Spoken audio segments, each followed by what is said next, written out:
Hallelujah. Let Lord Jesus Christ shine forth. Good morning, good afternoon, good evening, wherever you are joining us. Welcome to another live stream with DCCI Ministries. And I have Robert Spencer all the way from America. How are you doing, Robert? I'm very well, thank you. How are you, Hatun? By God's grace, I am good. Thank you. Very What's good. happening over there? America has been on the news last couple of days. I don't know. Something about an election. I'm not really sure. Uh, I don't pay any attention to such matters.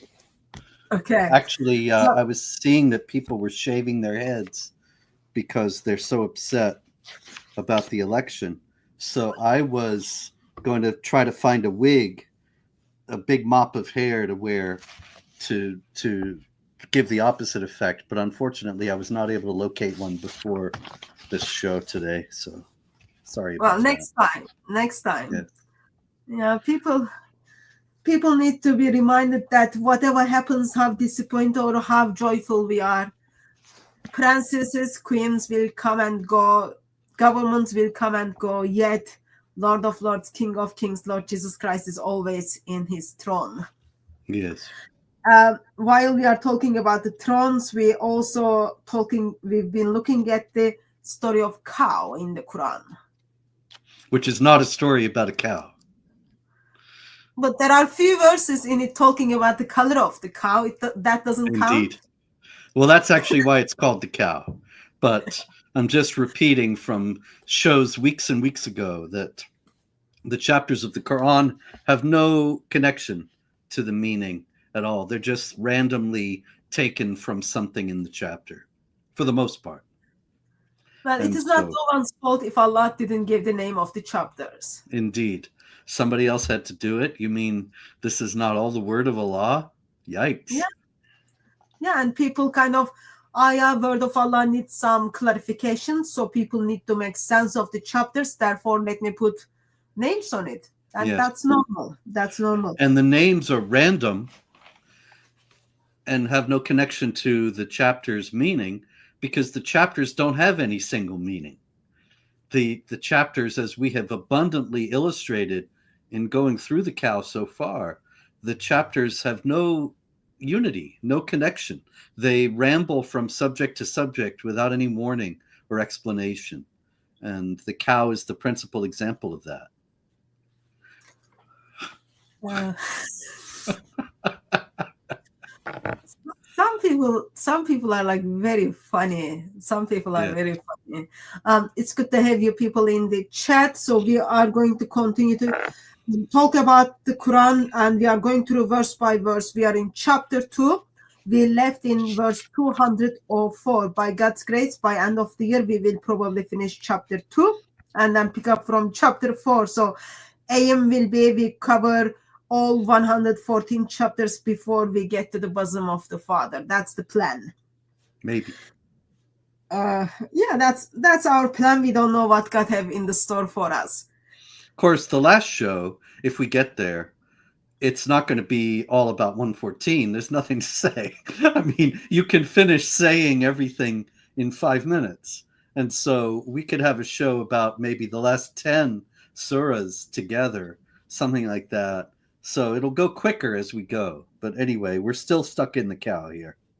If you want, I can make last show only about one chapter, because all we need to do is like, oh, Arabic word has different meaning, and then go through each word what Arabic word means. Remember those magical languages of Arabic? Yes, it all means give the unbelievers a hug and treat them nicely in the Yeah, Arabic. It's somehow they yeah. can't translate that properly into English, where it's kill them wherever you find them. I don't know why they can't get it right.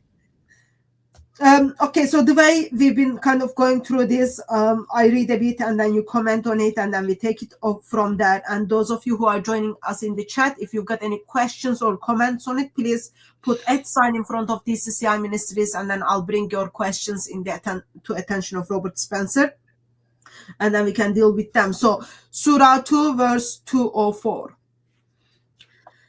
End of mankind, there is he who is conversation about a life of this world pleases you, and he calls Allah to witness about what is in his heart. Yet he is the most hostile of opponent. And when he turns away, his efforts in the land is to spread corruption in it and to destroy the crops and the cattle, and Allah does not love corruption. And when it is said to him, be mindful of your duty to Allah, pride takes him to sin.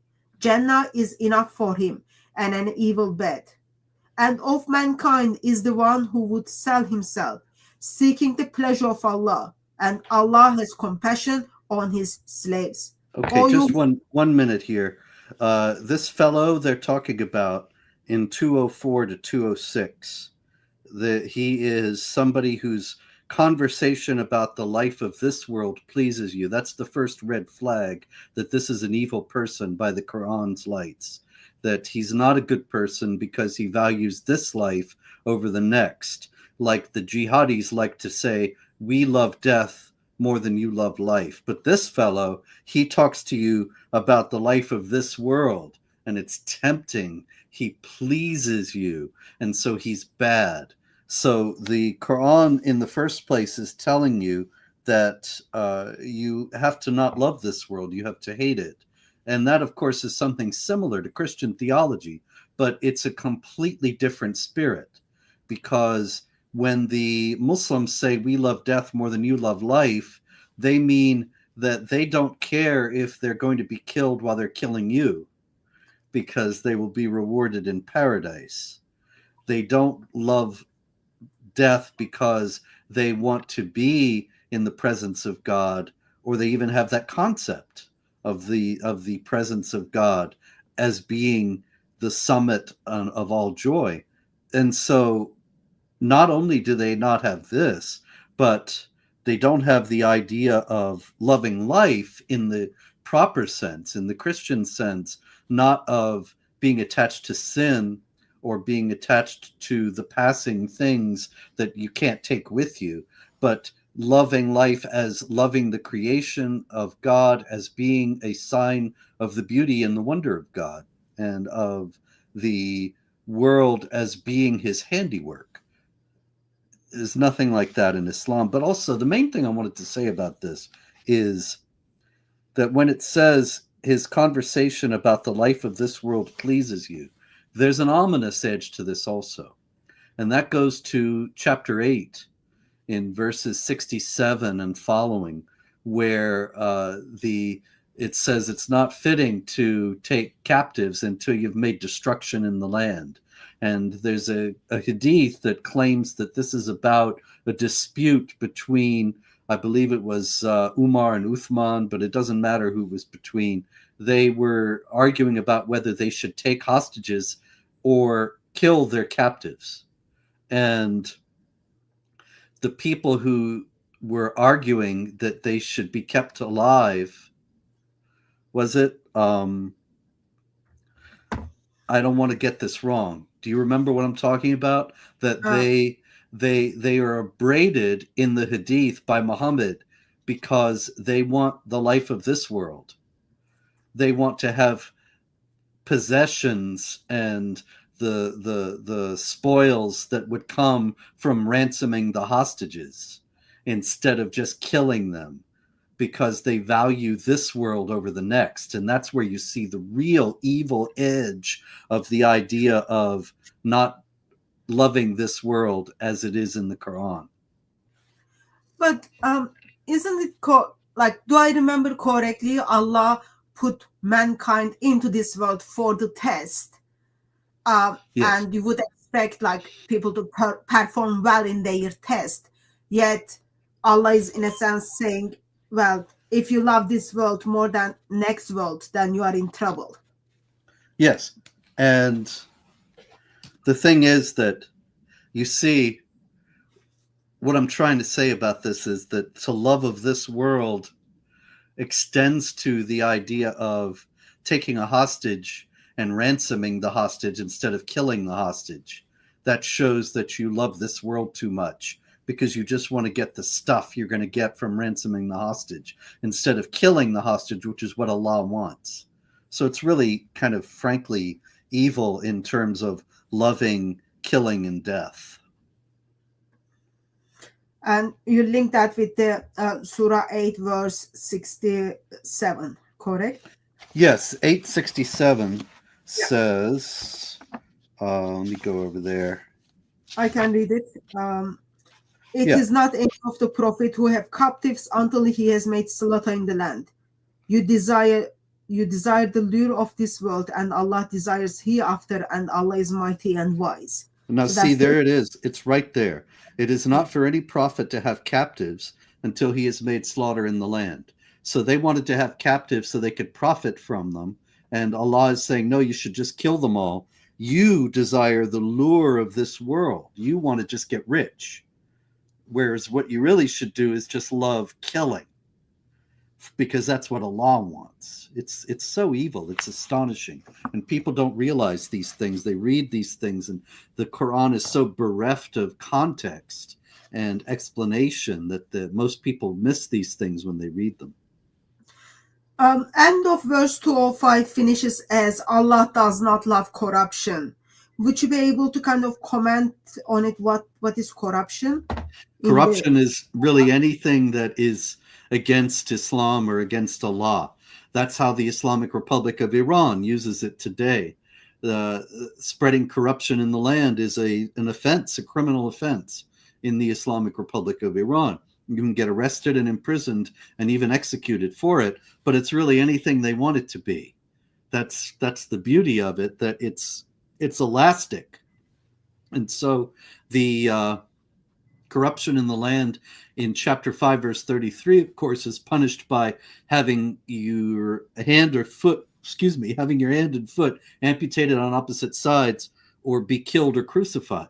And so this is a very serious offense for which there is very serious punishment, and yet it's quite vague.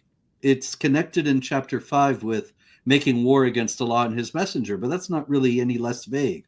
A lot of people would say you and I are doing that by having this discussion in which we are critical of the Quran, but we're just telling the truth about the Quran. So is that making war against Allah and his messenger? And Allah and his messenger don't exist. So can we really make war against them at all? And so the questions multiply. I don't know where you stand, but I don't want God, who kind of describes himself as vampire, bloodthirsty God, to love me at all. So I don't need that. Well, there you go. So, and all I am doing is reading his words. So, Yes. verse 48. O you who believe, enter Islam in full and do not follow the footsteps of Satan. Indeed, he is an open enemy to you. And if you turn away after the clear proof have come to you, then know that Allah is mighty wise.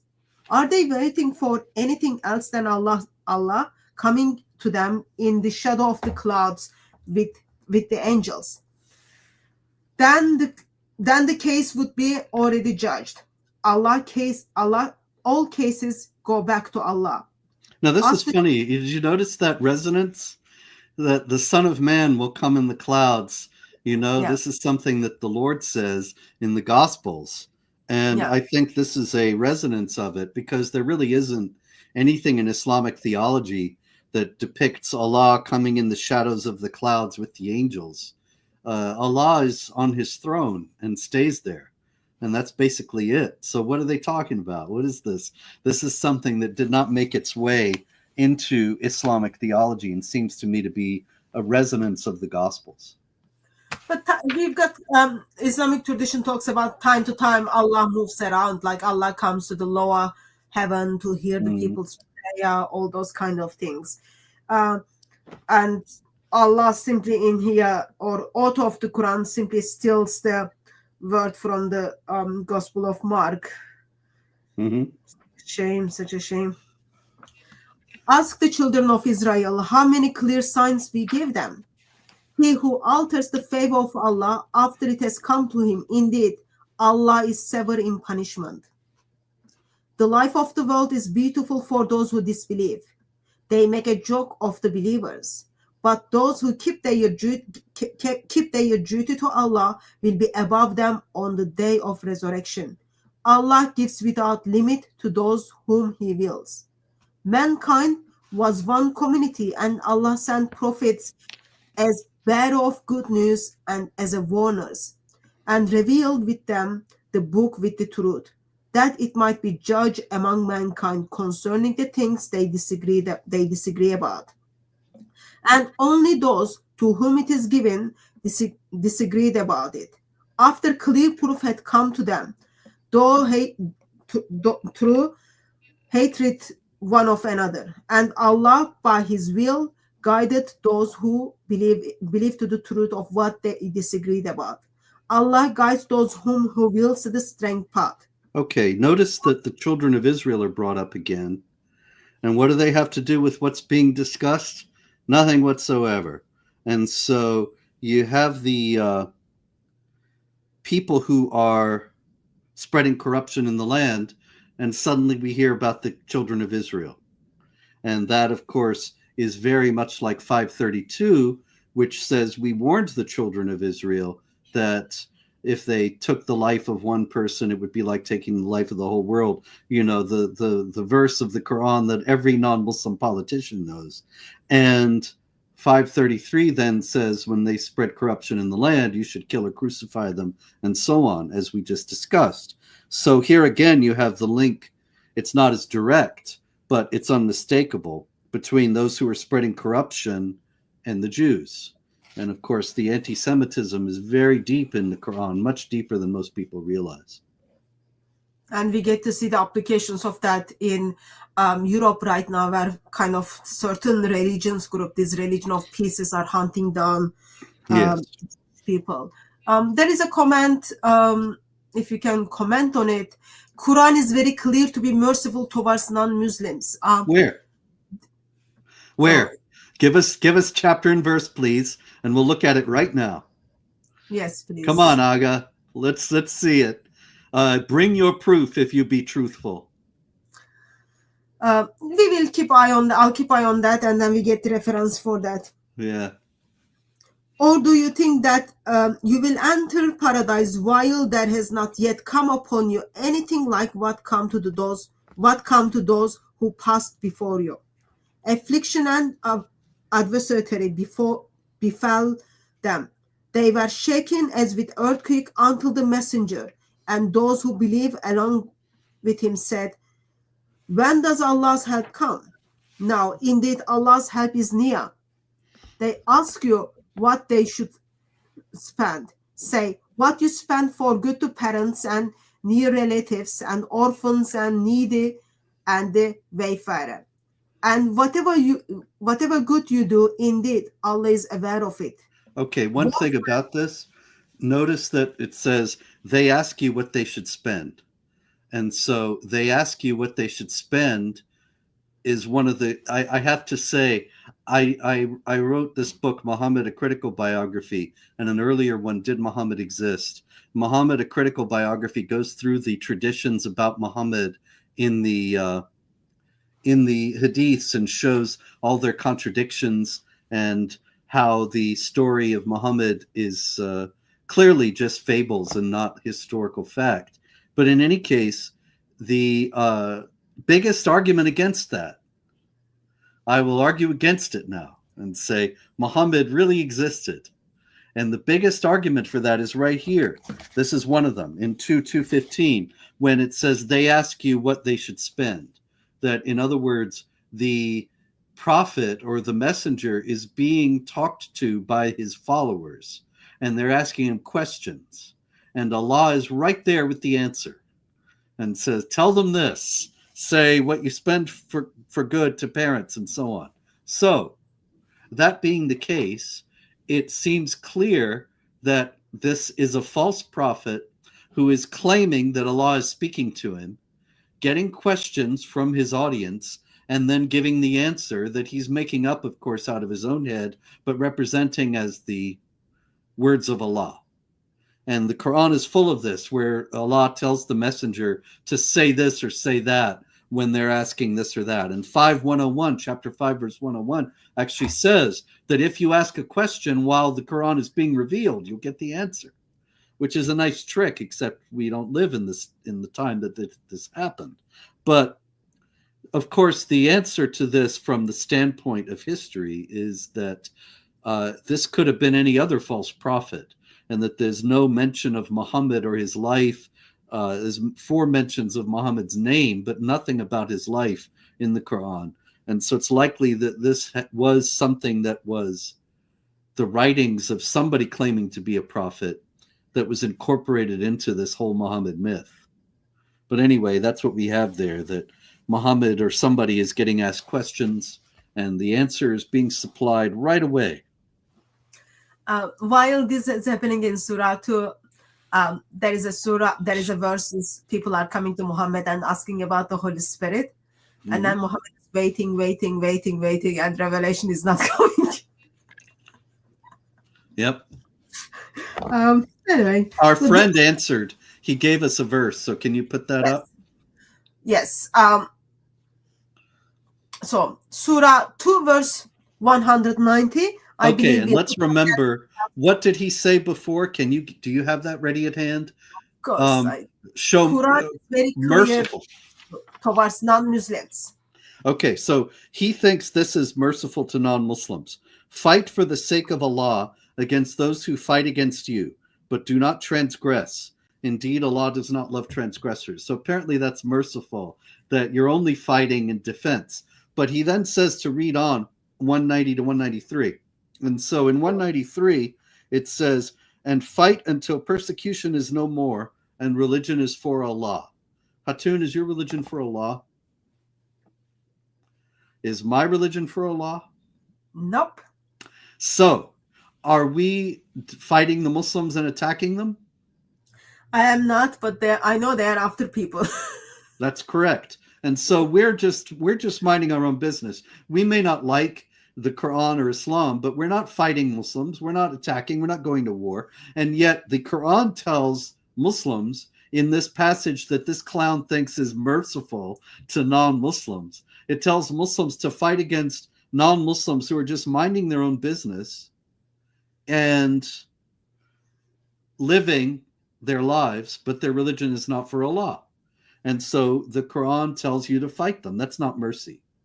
So he didn't only brought up Surah 2 verse 190, he also brings up this very merciful chapter called chapter 9 verse 3 to 6. It is so merciful. There is not even like the phrase Allah is all merciful. All that thing is like Bismillah is not at the beginning of that. Yes. Surah. Because it's so merciful. But yes, Mr. Muslim thinks this is how Quran is very clear to be the merciful towards non-Muslims. Would you be able to unpack Surah 9 verse 3 to 7 for us? If that, sure. It says, and a proclamation from Allah and his messenger to all men on the day of the Hajj, that Allah is free from obligation to the idolaters and his messenger. So if you repent, it will be better for you. So what does that mean? Allah is free. Allah is free from obligation. It means that the Muslims had made agreements with the non-Muslims, and now he's breaking them. And he's saying, I'm free from any obligation to you. So we made these agreements, but they're torn up now. Yeah. And so that's very merciful. So if you repent, it would be better for you. But if you refuse, then know that you cannot escape Allah. Okay, so the unrepentant are in trouble. I'll give news of a painful doom to those who disbelieve, except for those of the idolaters with whom you have a treaty, and who have not been deficient toward you, nor have supported anyone against you. Fulfill their treaty to them until their term. Indeed, Allah loves those who keep their duty. Then, when the sacred months have passed, kill the idolaters wherever you find them, and take them and besiege them, and prepare for them every ambush.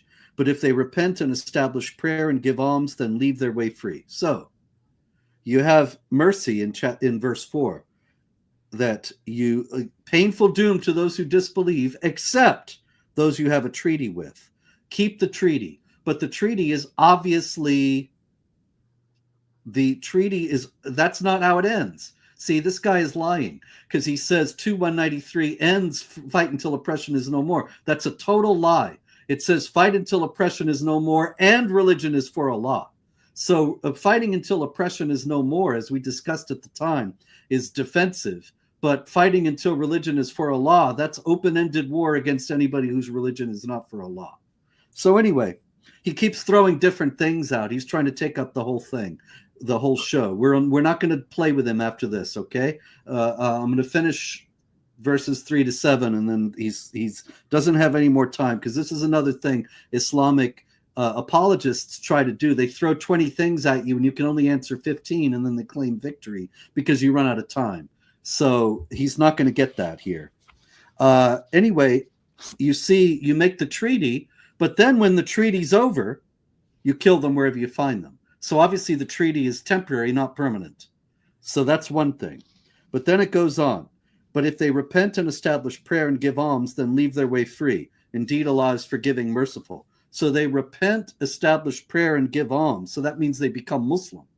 They're doing the 5 pillars of Islam: the prayer, the giving alms, and so on. And if any one of the idolaters seeks your protection, then protect him, so that he may hear the word of Allah, and afterward bring him to his place of safety. That is because they are a people who do not know. How can there be a treaty with Allah and with his messenger for the idolaters, except for those with whom you made a treaty at the sacred mosque? As long as they are true to you, be true to them. Indeed, Allah loves those who keep their duty. But we already know that the treaty is temporary, because verse 4 says that you keep the treaty, but then when the treaty is over, when the sacred months have passed as well, you kill them wherever you find them.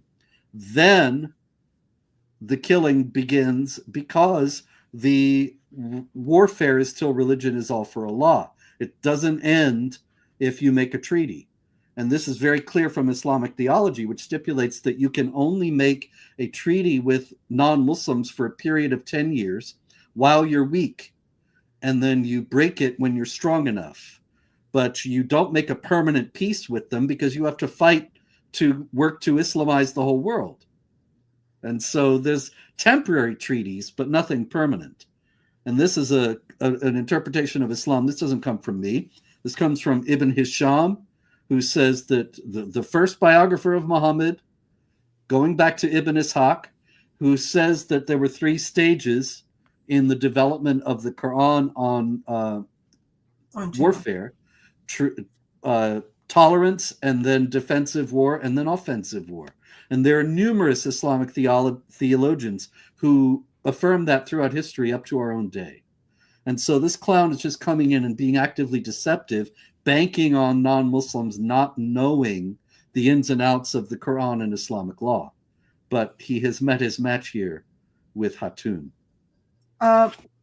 Just a quick help to Mr. Muslim. I think when he states, sorry, I don't want to keep their side, but I think there is a clarification needs to be done here. When he says Quran is very clear to be merciful towards non-Muslims, I don't think he's talking about the mercy the way we understand. So I think he's talking about Islamic way of mercy, that like they're gonna make you suffer, and then murder you, and then it's done. So that's the sign of mercy. Yes, I think that Allah's mercy is being, this is actually something that the Study Quran says, which is a ludicrous, ridiculous book, but it's very popular. And it says for chapter 48, verse 29, Muhammad is the apostle of Allah. Those who follow him are ruthless to unbelievers, merciful to one another. It says that the ruthlessness is the harshness that you're supposed to give to the unbelievers so they become Muslim. And so it's actually a kind of mercy. Yeah. And so there you are. That's how they sell. Just a quick comment on someone. Where is that message? Sorry for this distraction. I would like to visit Speaker's Corner. I find a hotel near the park, and I did find a hotel close to the park. So someone is kind of is traveling to Speaker's Corner. I just want to express that it's good that you find hotel close to the park, but those hotels are have lots of Muslims employers as well as guests, plus lots of illegal immigrants in that area. Just be careful, since you don't want to be close to them. That's what I'm assuming. So they're everywhere right now. You can't even wear the shirt you want to wear in these hotels. Just be careful. I'll pick up from Surah 2, verse 116. Warfare is 260. yes, 216. Warfare is commanded for you, even though it is odious for you. But it may happen that you hate something that is good for you, and it may happen that you love something that is bad for you. Allah knows, you do not know. Mm-hmm. So warfare's commended for you. You gotta, they're telling you, no, it's just defensive. Well, defensive warfare, why do you need a revelation to tell you that you should defend yourself? That's a universal human tendency to defend your home, your family, your people. Every people on earth has done that. We have to have the Quran to tell us that. What the Quran is telling us is to wage warfare to bring the whole world under the rule of Islam. And that's a different kind of warfare. Um, so we went through this verse few weeks ago. That it just kind of gives the impression that there are people who doesn't want to go to war, who doesn't Yes, want to murder, but Allah is simply saying, actually, you don't know. Yeah, I know you don't want to murder, but I want I want you to murder, so go for it. exactly. They ask you about warfare in the secret months. Say, warfare journeying, it is an awesome sin. But to turn people away from the way of Allah and to disbelieve in Him and expelling His people from the secret mosque is more serious with Allah. For persecution is worse than slaughter. And they will not stop fighting against you until they have made you renegades Renegades. renegades from your religion if they can. And whoever becomes a renegade and dies in his disbelief, they are the ones whose works have failed both in this world and the hereafter. They are rightful companions of the fire. They will remain in it. Okay. Indeed. Look at that. I got to note something about how people have been lied to about Islam in the West. Do you know Karen Armstrong, Yeah, Hatun? I know of her. Yeah. Yeah. This famous Islamic apologist, supposedly non Muslim, wrote a couple of biographies of Muhammad, wrote a book about Islam, probably the most popular books about Islam in the English language. And she wrote a review of my biography of Muhammad years ago. And she said, I never quote the important passages in the Quran, like where it says warfare is an awesome sin. And so I didn't know what she was talking about. It didn't ring a bell to me, and I searched and searched, and finally I found it. It's right here in 217. Warfare during it is an awesome sin. It's not Wow. saying that warfare is an awesome sin, but that's how she put it in her review. Yeah. But what it really is saying is warfare during the sacred month is an awesome sin, but persecution is worse than slaughter. So if you're being persecuted, go ahead and wage war during the sacred month. So she was actively misleading people, non-Muslims in the West, about what the Quran said about warfare. And I wonder, was she being fed information and she didn't know? Or did she know and had read this and was just plainly lying? I'll never know which, but neither way is good. I find it's very disheartening to know how academics are bought into false ideology of Islam. Very, very disturbing. Yes. Um, Verse 218. Indeed, those who believe and those who emigrate and wage war for the sake of Allah, those who have hope of Allah's mercy, Allah is forgiving, merciful. Did They you ask, say wage war? It says jihad. oh yeah, sorry, I don't know what I said, but yes, it says wage jihad. I'll read it. I translated it jihad because it's jihad in the Arabic. And so why shouldn't it be jihad in the English? The Quran translations in English, usually when it says jihad, they say struggle or war or something like that. But I think people know what jihad means nowadays, or they've heard the word. It's very important to show where it's in the Quran. And Well, so I'm not sure if I can say people knows what jihad is because recently not recently, last year Met expressed, that's the Metropolitan Police in London, expressed that jihad has many meaning. yeah, they're very knowledgeable about all this. They are. They ask you about the strong drink and games of chance. Say, in both is great sin, and some benefit for man, but their sin is greater than their benefit. And they ask you what they should spend. Say, what you can spare. In this way, Allah makes signs clear to you that maybe you will reflect. Okay, wait a second. Did you see that? Strong drink and games of chance. In both is a great sin, but some benefit. Now look at 590.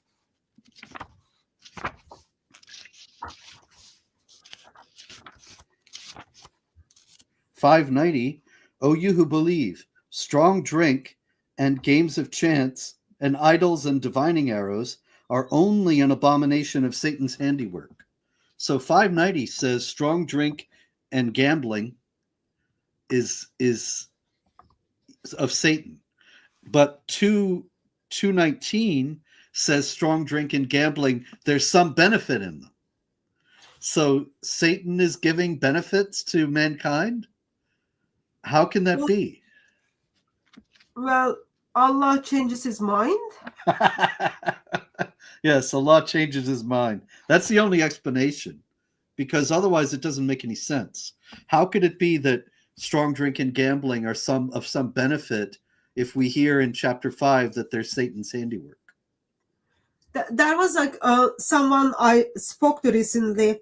He was forced to convert into Islam in prison, and the main reason he ended up in prison, apparently he was like selling these drugs to people stuff, and then he got into prison. And when he converted in prison, when he was out, he was like, okay, I am Muslim now, I'm changed person, what should I be doing? People in prison suggested him he should continue to sell these drugs, all those kind of things, as long as he's selling that to non-Muslims, it's okay. So I guess that's the benefit of it. So he is harming non-Muslims with these drugs, all these kind of benefits him financially, so that he can contribute to jihad in different parts of the world. That's a very common idea. The Taliban 20 some years ago said the same thing when they were asked about, why do you have poppy fields for heroin in Afghanistan? And they said, as long as it's sold to the unbelievers, it's fine. Yeah. Upon the world and hereafter, and they ask you about orphans, say, to improve their situation is best, and if you mingle your affairs with theirs, then they are your brothers. Allah knows the one who spoils things from the one who improves things. If Allah had willed, he could have overburdened you. Allah is mighty, wise. So here it says take care of orphans, but in chapter 33, we hear that there can be no adoption.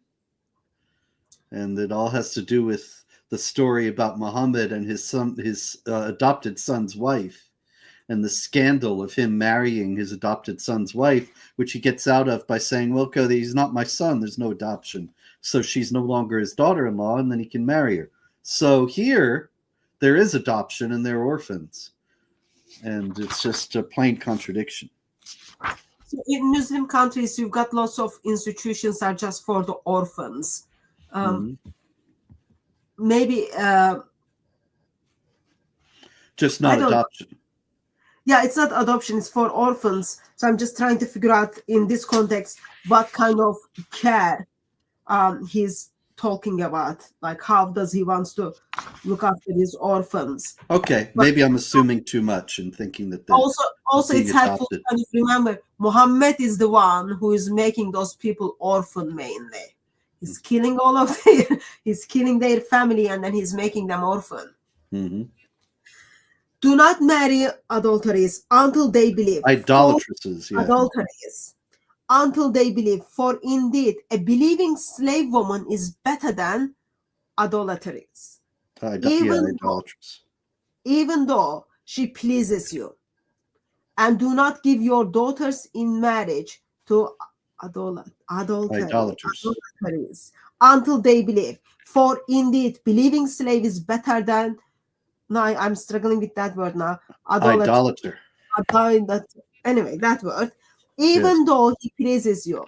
These people invite you to fire, and Allah invites you to garden and to forgiveness by His grace, and explains His signs to mankind so that perhaps they will remember. So all over India nowadays, you have Muslims getting married to Hindu women and forcing them to convert to Islam. And a lot of times they even pretend to be Hindus, and then after they're married, they spring it upon them that they're actually Muslims and pressure them to convert to Islam, because a Muslim man is forbidden to marry a Hindu woman because she's an idolatress. And so this verse is in play. She has to convert. A Muslim man can marry a Jewish or Christian woman because she is a person of the book and not an idolater. And so consequently, as a fellow monotheist, she can legitimately be married to a Muslim, but not a Hindu. Love jihad is very common, and I remember listening a lecture by a Muslim. He was saying like, we passed on the times where we can use sword. Now through marriage, interfaith marriages, we simply convert people, convert women, and then all the kids become Muslim as well. So it's Yes, it's a demographic jihad. Yeah. 222. They ask you about menstruation. Say, it is an illness. So leave women alone at such times and do not go into them until they are cleansed. And when they have purified themselves, then go on to them as Allah has commanded you. Indeed, Allah loves those who turn to Him and loves those who are concerned about cleanness. Well, this is just another part of the misogyny of the Quran, because we're talking about a biological process here. It's not an illness. It's the natural way that a female body works. And so to term it an illness is just yet another insult that contributes to the degradation of women in Islam. Just for also people to be aware of the textual variations within different Qurans. Certain schools imply this differently. When can you have sex with a woman? After her period stops, or after a period stops and she has shower. So it's different from one school to other because of the textual variations in the different Arabic Qurans. Your woman, verse 223, your women are field for you. So go to your field as you will, and send before you for your souls, and fear Allah, and know that you will meet Him. Give good news to the believers. So here again, women are degraded compared to a field, dehumanized, not treated as equal human beings with men. And so we see the effects of this all over the Islamic world. Am I right to assume? I read some of the Muslim scholars who simply say like, we need to say no to this verse, and their implication is that verse gives right to man.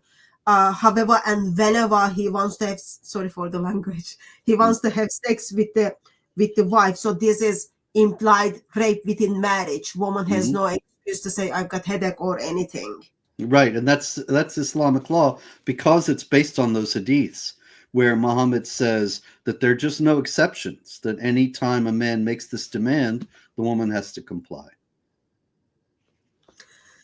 And do not by your oath make Allah an hideous to your being, a hindrance to your being righteous and observing your duty to Him and making peace among mankind. Allah is here, Noah.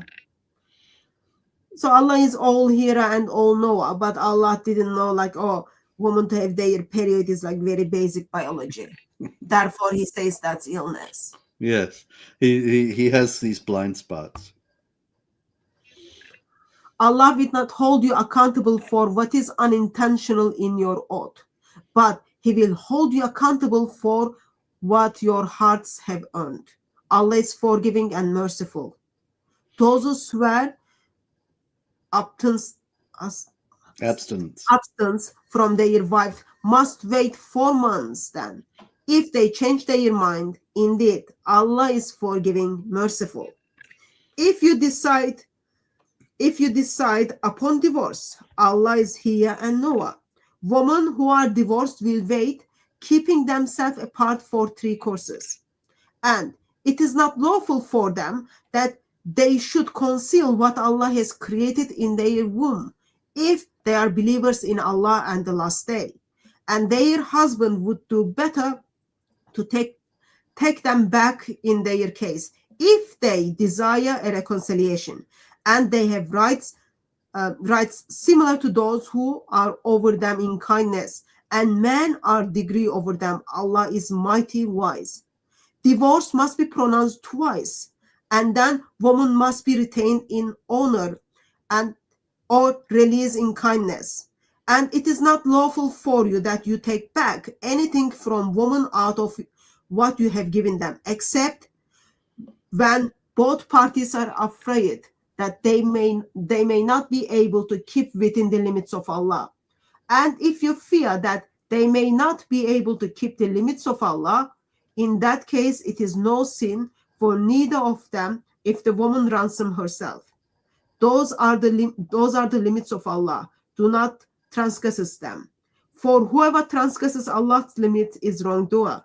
And if he divorces her, then she's not lawful to him until she has married another husband. Then if he divorces her, it is no sin for both of them that they come together again, if they think they are able to observe the limits of Allah. These are the limits of Allah. He shows them to people who have knowledge. This is one of the most astonishing doctrines of Islam, and very few people know about it. But when Westerners read this about divorce, they generally think of divorce in the Western sense, which involves legal proceedings and agreements and care, at least in theory, to the rights of both parties and so on. So that's not what divorce is in Islam. If there's a couple and they're married and the husband says, you are divorced, then they're divorced. There's no paperwork, there's no legal proceedings, there's no custody battle. The man gets the children, the woman is out on the street. That's all there is to it. And if he says it once and then while he's angry, and then he calms down later, say 5 o'clock, he's very angry because dinner is burned. And so he says, you're divorced. 6 o'clock, he feels bad about it. He goes out in the street and finds her and says, I take it back. So she comes home and everything's happy. Then the next night, it happens again. That's 2. The third time, and that's where you get all these rules that you were just reading. The third time, it's permanent. And then she cannot come back to him until she gets married to somebody else and he divorces her. So there are actually men in some Islamic countries who make a living by marrying divorced women who've been divorced 3 times, and sleeping with them and then divorcing them so they can go back to their husbands. So, Britain is not Islamic country yet. Not yet. Soon. It's been maybe 6 or 7 years now, maybe even more than that. There was a documentary on Channel 4 or BBC, I can't remember. It was talking about halal marriage. In Birmingham, it is talking about like how women are divorced 3 times and then they have to marry with someone who sacrificially in the mosque, kind of just waiting to rescue this marriage. It's very, very disturbing. Some people are abusing it.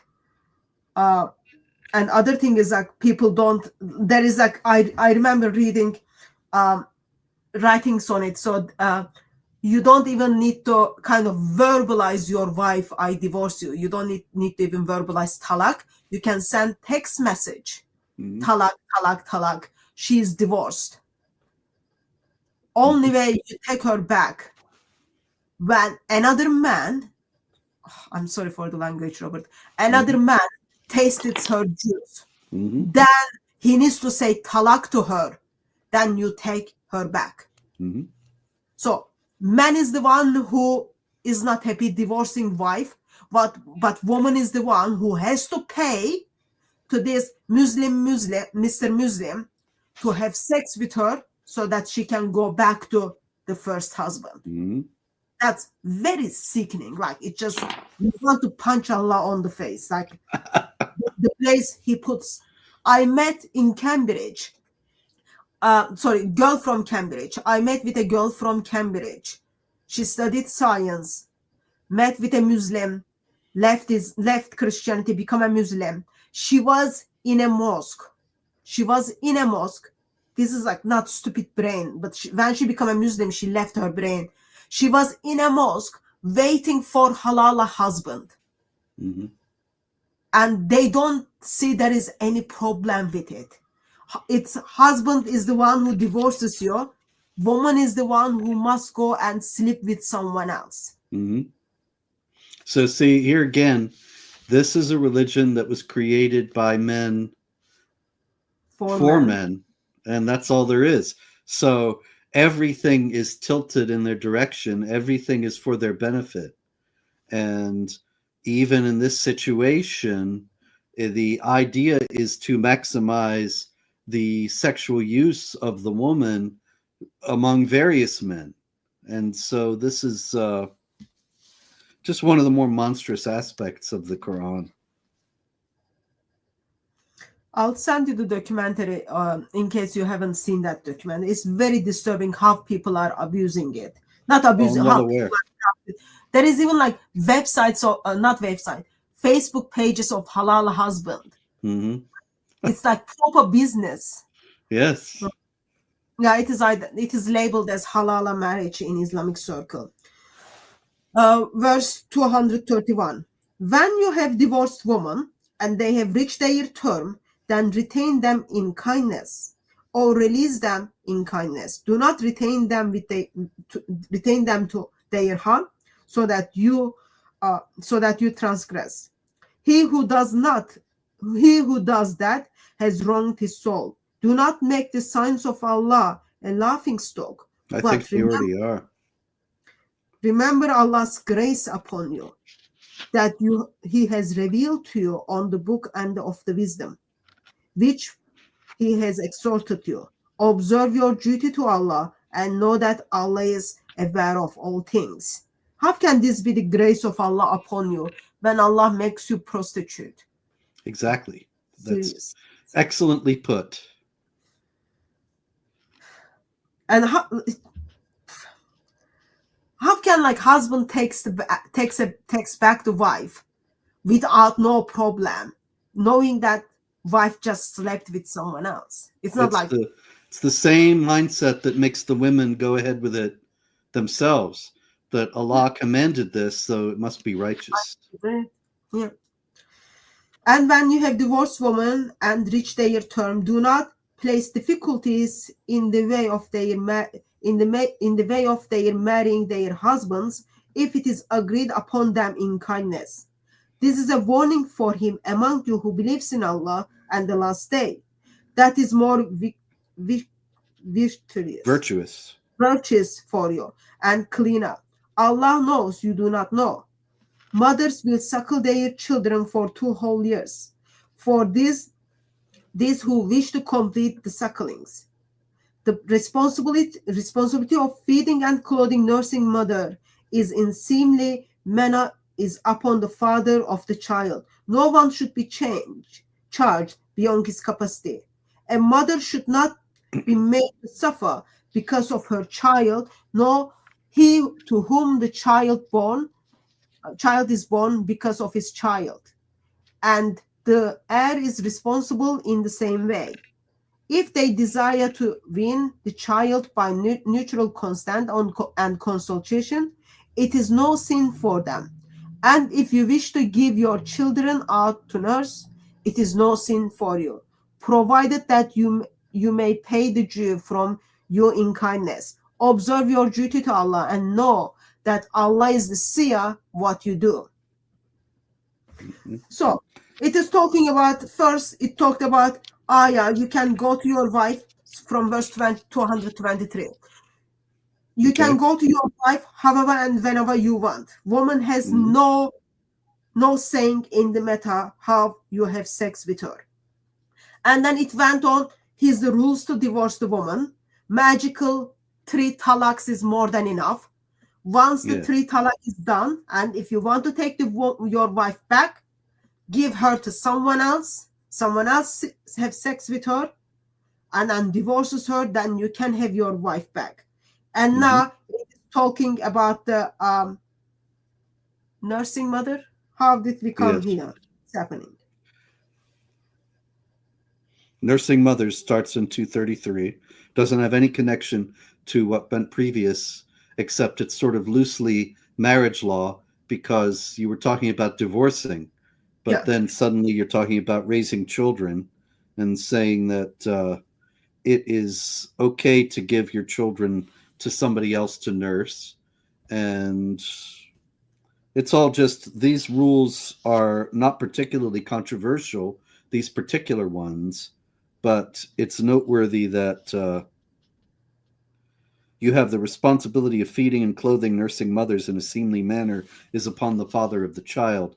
That is one of the bases for the idea that the father gets the custody of the children in a divorce. The woman doesn't have any rights at all. Do we have the kind of, what is the age limit for child to be suckled? 2 years. 2 years. That's in 233. Okay. Because then we will come to kind of story where that age changes. Yes. Those of you who die and leave wives behind, they will wait, keeping themselves apart 4 months and 10 days. And when they reach the term, then there is no sin for you in awaiting than they may do with themselves in decency. Allah is informed of what you do. There is no sin for you in what you proclaim or hide in your minds concerning your betrothal with woman. Allah knows that you will remember them. But do not get betrothed with a woman except by saying a recognized form of words. And do not consummate the marriage until the prescribed terms is complete. Know that Allah knows what is in your minds, so beware of him. And know that Allah is forgiving and merciful. It is no sin for you if you divorce a woman, even when you have not yet touched them or established a portion for them. Provide for them in rich according to his means, and the poor according to his means, a fair provision, a duty for those who do good. If you divorce them before you have touched them, and you have established a portion for them, then half of what you established, unless they agree to forge it, or he agrees to forge it to those hands in the marriage tie. To forego is near to piety. And do not forget kindness among yourself. Allah is the seer of what you do. There's not much to say about all this, but there's just that it's noticed that it's even more laws for divorce. We had moved on from divorce to talk about child rearing, but then we go back to divorce. And it's important to note that the laws of divorce are so easy in Islam for men that there are women who've been divorced multiple times because it's a matter of saying some words if you're angry. So the sorry, I just saw the last one. Anyway. Yeah, that's it, man.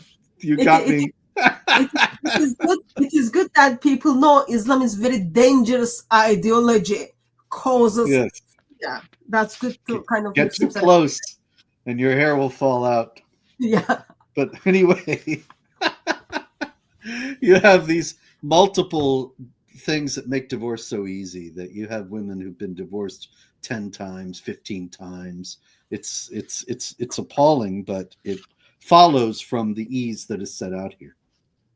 I don't know if you come across, but recently there was this Muslims were discussing whether it is okay to marry a divorcee uh, until you find virgin, and then they were discussing like how to do those kind of things. So Mhm.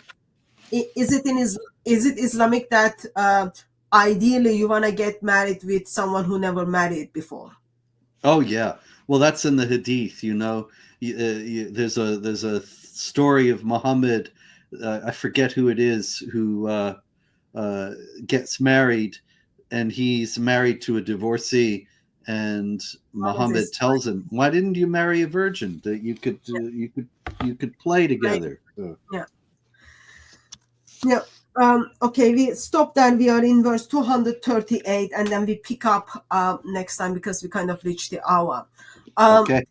On a serious note, Robert Spencer, before I let you go, um, is your hair falling because you are so afraid of Islam?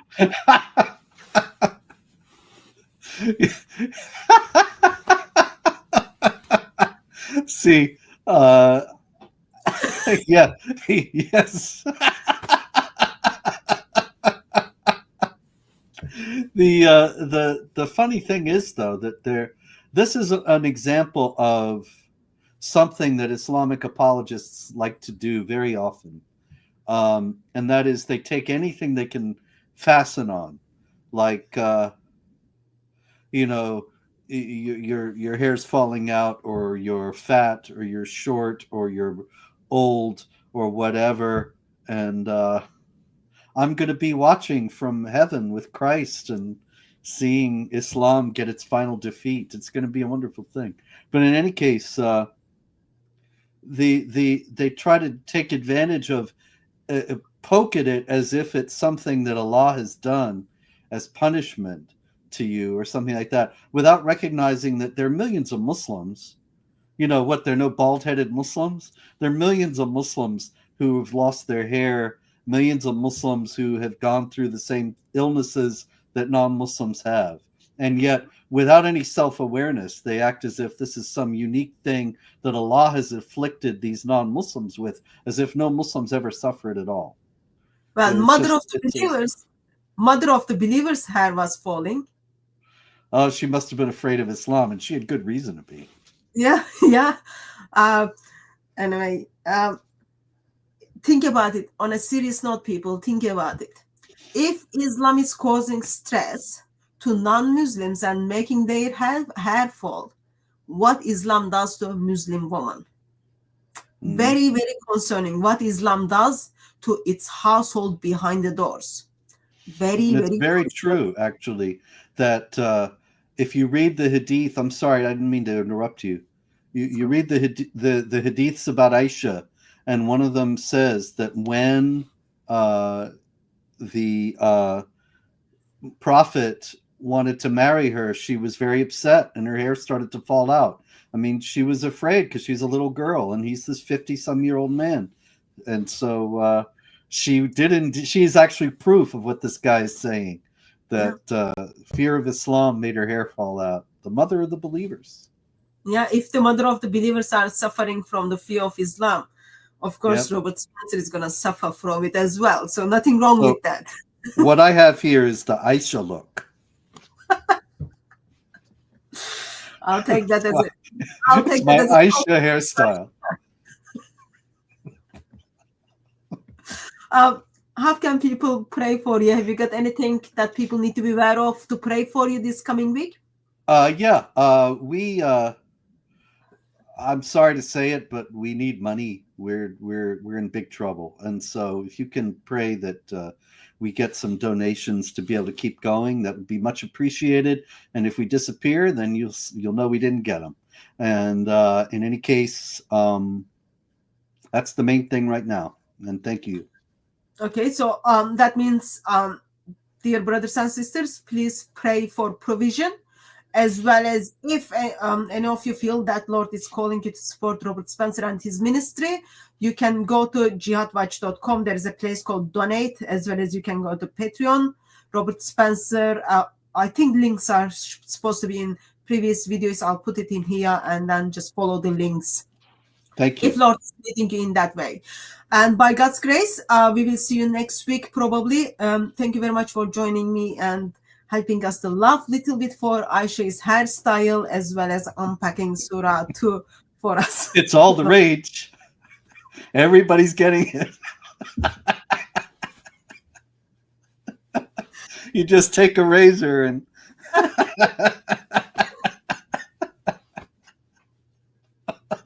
Anyway, God bless you all. We will see you next time.